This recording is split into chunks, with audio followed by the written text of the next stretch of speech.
Okay, in this video, we are going to learn how to translate verbal phrases into mathematical expressions and algebraic expressions. So you have been given a handout. It's on green paper, and it says words and phrases to math symbols. These are very important because these are clue words that represent the different operations. And when you're looking at a verbal phrase, you need to be able to identify the clue words. So take a look at the words that mean addition. I think you're used to all of them here: added to, in all, make, combined, together, all together. Then also look at the words for subtraction: decrease by, difference, minus, less than. Then we have the clue words for multiplication and division. So some of the ones that maybe you weren't really familiar with on the multiplication would be product. Well, that one you should know. Triple, increase by, but factor. Okay, you should know that one because we use scale factor a lot, and that means to multiply, doesn't it? Of is another one. We talked about this especially with fractions, that means fraction multiplication. Some of the division words: division means you're splitting up, a ratio of something, the quotient of, percent. Okay, those all mean division. Then we have some for when we get into writing equations, words that mean equals, and then words that mean to put an operation in parentheses, and we'll look at those at a later date. But this is very important. You need to keep this. Once we're done with a lesson, you'll want to glue it into your journal to have it for future reference. Okay, let's go to the worksheet that says translating algebraic phrases. We're going to do just that. We're going to look at the phrase, we're going to identify the clue word that is telling us the operation, and then we're going to write the algebraic phrase. Now, let's first talk about what we mean by algebraic. Remember, algebra is that special language of mathematical letters, symbols, right? Well, when we write these phrases, a lot of times we're missing a number, and we have to use a variable to represent that unknown number. So take a look at our first example, our first phrase. A number decreased by 92. It doesn't tell us what number, does it? So we need to assign it a variable. It can be any letter that you want it to be. I'm just going to go with X because that's the most commonly used letter in algebra. So X is going to represent a number that is unknown, and we're decreasing it by 92. Look for your clue word. What clue word do you see that means to add, subtract, multiply, or divide? Well, hopefully you said decreased. So you need to circle it or underline it. You can use a highlighter if you have a highlighter. And then decreased means to subtract. If you're not sure, go back to your subtraction, and here's the word decrease or decreased by. That means to subtract. So we're subtracting X minus the number 92. And you write it just like we said it, X minus 92.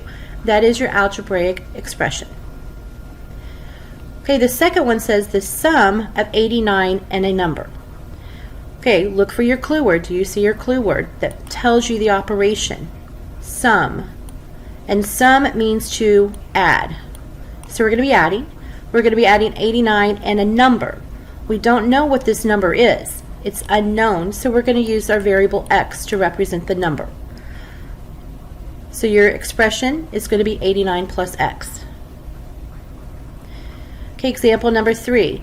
A number added to 36. So here we go again. A number, we don't know the number, so we're going to let that be our variable X.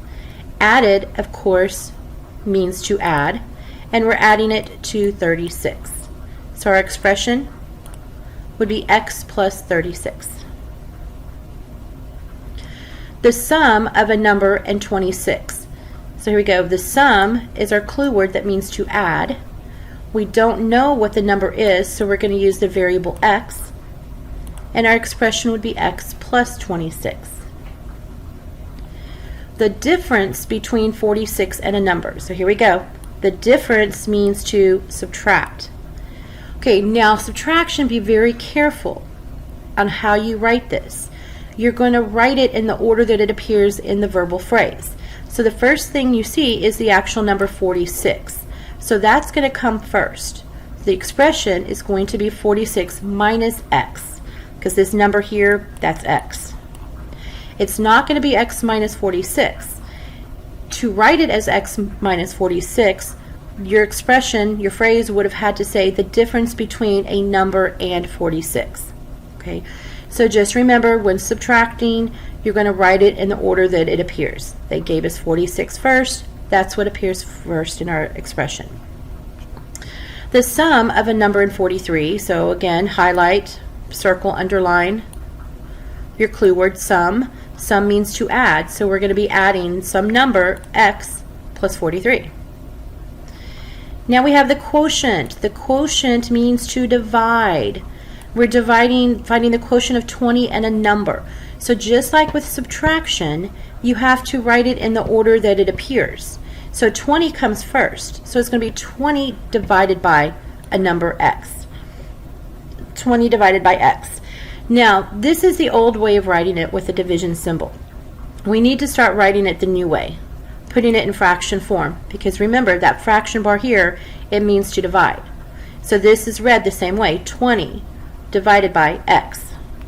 So try to get in the habit of writing your division problems in fraction form. In our last example, a number increased, there's your clue word, by 65.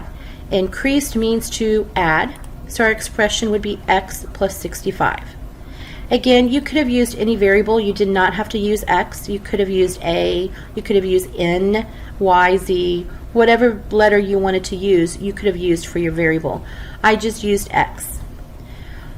Now what I'd like for you to do is to pause the video, and I'd like for you to finish translating the remainder of these algebraic phrases on your worksheet. Once you've completed translating them, then come back and check your answers.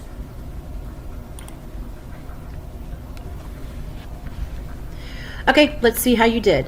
The sum of 70 and a number would be 70 plus x. Can you write it x plus 70? Yes, you can write x plus 70. It means the same thing. A number increased is your clue word by 18, would be x plus 18. 55 times a number, this is multiplication. Now, you're not going to write it as 55 and then the x symbol for multiplication. You don't want it to say 55xx. That just doesn't look right. That's confusing. So you're going to have to use the dot, or we've also learned that you could use parentheses. Put it in parentheses, 55, put the x in parentheses. I'm not writing this very well, I'm sorry. Or what you really need to get in the habit of writing is writing it like this, 55x. Because when you have a number next to a variable, the operation is multiplication. Okay, so try to get in the habit of writing the multiplication when you have a variable this way. 14 times a number, so here's another one, it's multiplication again. Instead of 14xx or 14.x, let's go ahead and write it as 14x. A number increased by 65 would be x plus 65.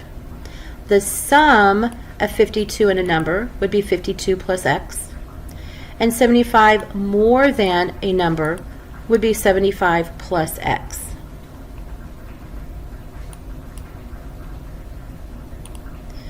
Okay, now I want to talk to you about modeling algebraic expressions. We can use algebra tiles to model expressions. So if you take a look, these are the algebra tiles. We have the unit tiles. The unit tiles are little squares, and they have a plus for the positive and a minus sign for the negatives. And they represent your constants, your numbers. The just a number, that's what they represent. Then you have your x tiles. Your x tiles represent any variable that you're using. It doesn't have to be x. It could be t, it could be p, it could be y. But they're just called x tiles. And they're longer, they're rectangles. And again, you're going to have the positive and the negative sign to represent a positive or negative. Now, your x tile can also, it doesn't have to be written horizontally. You can draw it vertically. Okay, so x tiles can be vertical as well. So we're going to go ahead and we're going to practice modeling some algebraic expressions. You're going to do this on your worksheet. The translating algebraic phrases on the back of that worksheet.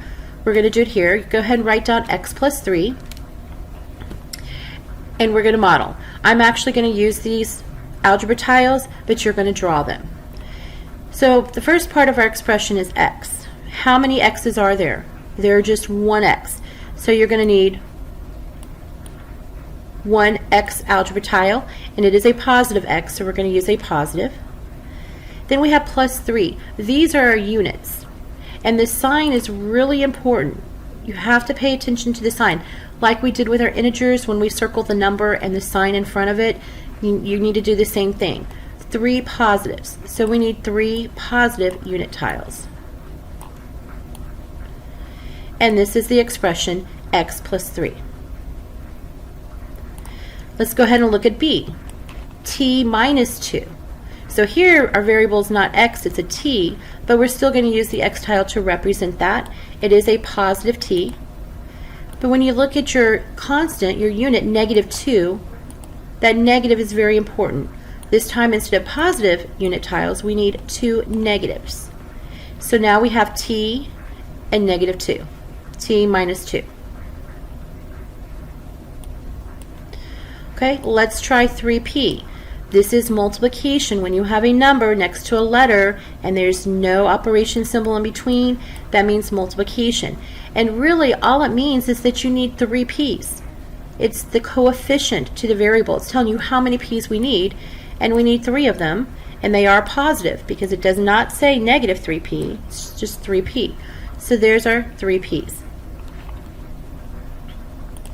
Okay, letter D, 7 y's. We're going to do the same thing we did with the 3 p's, except for we need 7 y's, 7 x tiles. So go ahead and draw 7 x tiles, and please make sure that you're pausing the video when needed to make sure that you are copying all of this down. So here's 7y. Now let's talk about division. M divided by 4. Okay, m is our variable, so we are going to need an x tile. But we want to divide it by 4. So to show division, we do just what it says.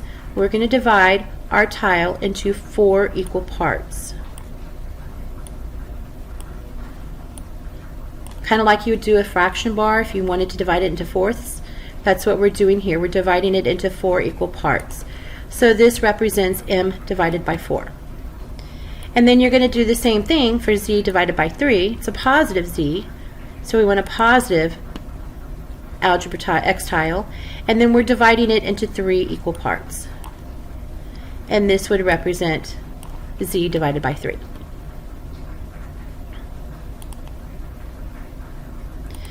Okay, let's look at tonight's homework.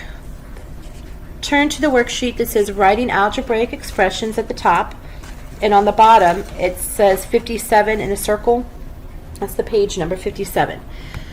Okay, we're going to do 2 different things. You're going to be responsible for writing the algebraic expression for each phrase, and on some of them I'm going to have you also model it with the algebra tiles.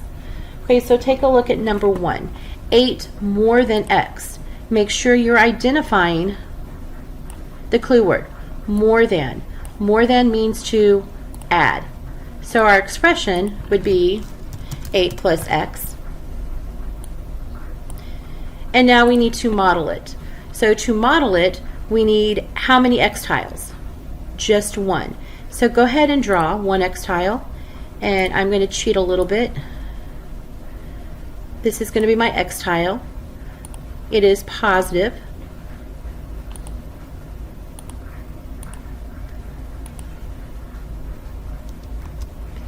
So there's my plus sign.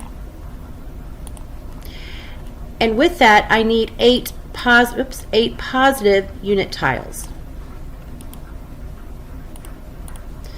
So we're going to have 8 squares.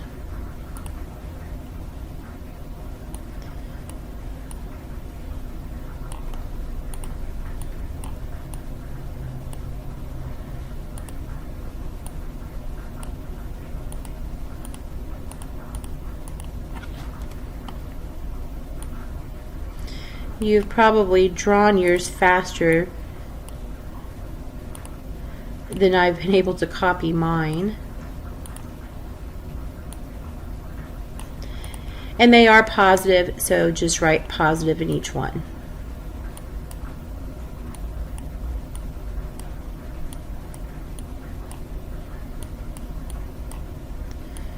And this is how you would model the phrase with the algebra tiles. This is important to do this because when we start solving equations, we're going to have to learn how to solve them using models, and you need to know how to model these expressions. Okay, the next one says the difference of C and 5. Okay, your clue word is difference. If you do not know that it means to subtract, then look at your math symbol sheet. So we're going to subtract. Again, we need to go in the order that it tells us. C comes first, so it's going to be C minus 5. This is your expression.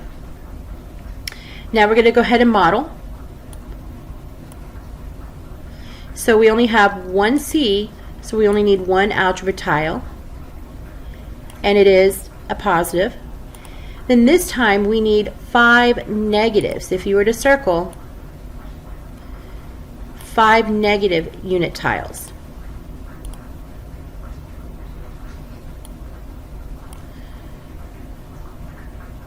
So go ahead and draw your 5 negatives. Oops, you can't see that one.